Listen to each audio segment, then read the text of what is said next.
sama teman-teman LIDA 2020 yang masih belum bisa melanjutkan kompetisinya karena pandemi ini. Jadi syutinglah kegiatan mereka sehari-hari.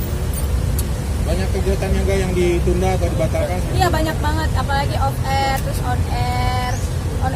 On air kita diliburkan dulu. Terus kalau off air memang sengaja untuk dibatalkan karena menyangkut keramaian kan, itu nggak boleh dulu, apalagi di masa PSBB sekarang. Jadi off air dibatalkan. Kangen manggung nggak? Banget, kangen banget sama manggung. Terus sapa-sapa sama penonton-penonton, terus sama orang-orang yang nonton. Untuk mengobati rasa kangennya seperti apa mungkin di rumah? Kalau di rumah Rara biasanya lihat video-video sebelum-sebelumnya yang Rara pernah off air ataupun on air ataupun kompetisi. Jadi sering Rara tonton. Terus juga sering latihan-latihan nyanyi juga sih. Biasanya terus ngapalin lagu. Hikmahnya apa mungkin buat Rara dari kondisi ini? Mungkin ada sisi positifnya? Hikmahnya banyak sih sisi positifnya. Di masa pandemi ini mungkin kita bisa lebih dekat dengan keluarga, mungkin yang sibuk sama keadaan di luar. Terus apalagi ya, udara sih, polusi jadi lebih terminimalisir. Terus lebih bisa mendekatkan diri kepada Tuhan kayaknya, karena kita selalu berdoa dan memohon kepada Allah semoga COVID ini bisa segera diangkat dari muka bumi biar kita bisa beraktivitas seperti biasa kembali. Lebih produktif nggak Rara? Mungkin ngerjain apa, bikin apa gitu di rumah? Oh, alhamdulillah Rara lagi bikin project cover lagu gitu. Terus alhamdulillah juga sekarang lagi proses untuk rilis single lagu ketiga. Boleh cerita soal single barunya mungkin? Single barunya sih masih belum bisa dibilang karena masih ada beberapa hal yang harus dirubah dan nggak tetap. Jadi nanti kalau udah fix lagunya itu, terus juga konsepnya begitu, nanti bakal Rara bilang. Ciptaan Rara sendiri? Enggak, ciptaan pokoknya dari label.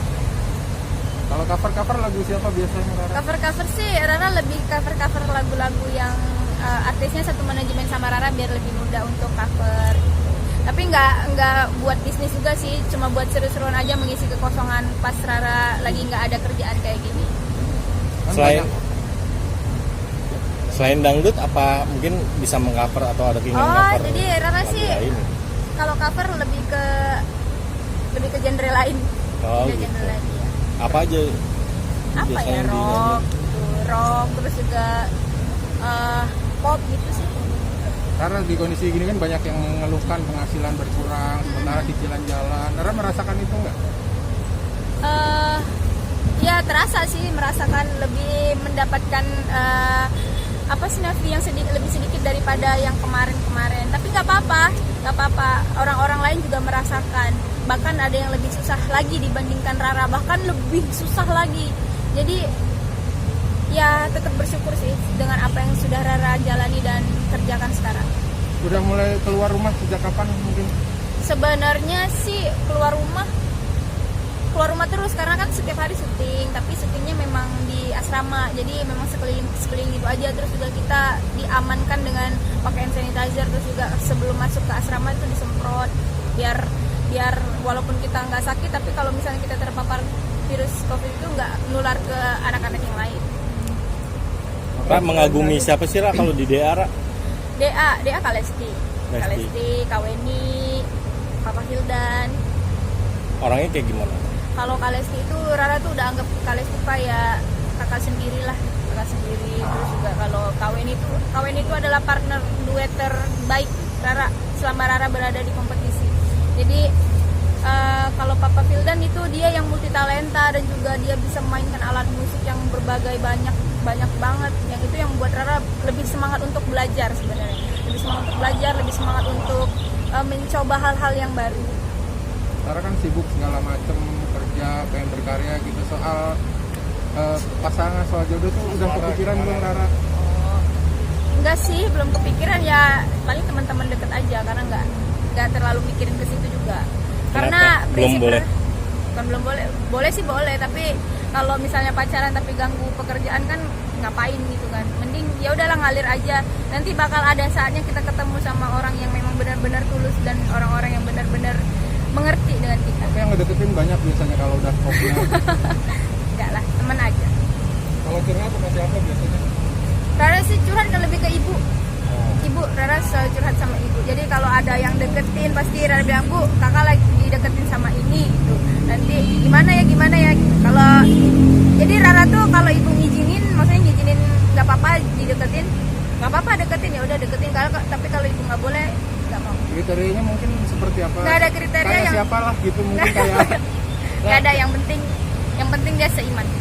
Nah, kamu salah satu kandidat dari Nasar nggak? Pilihan Nasar? Pilihan Nasar? apa nih? Pilihan Nasar? Iya. Apaan Gun? Kalau Nasar tertarik sama kamu gimana? Oh, enggak.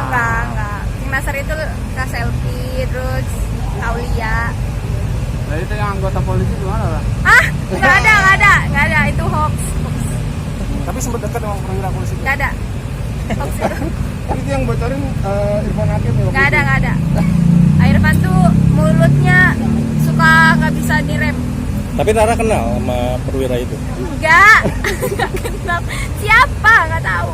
Tapi saat ini Rara lagi digosipin dengan satu kontestan yang juga itu ya.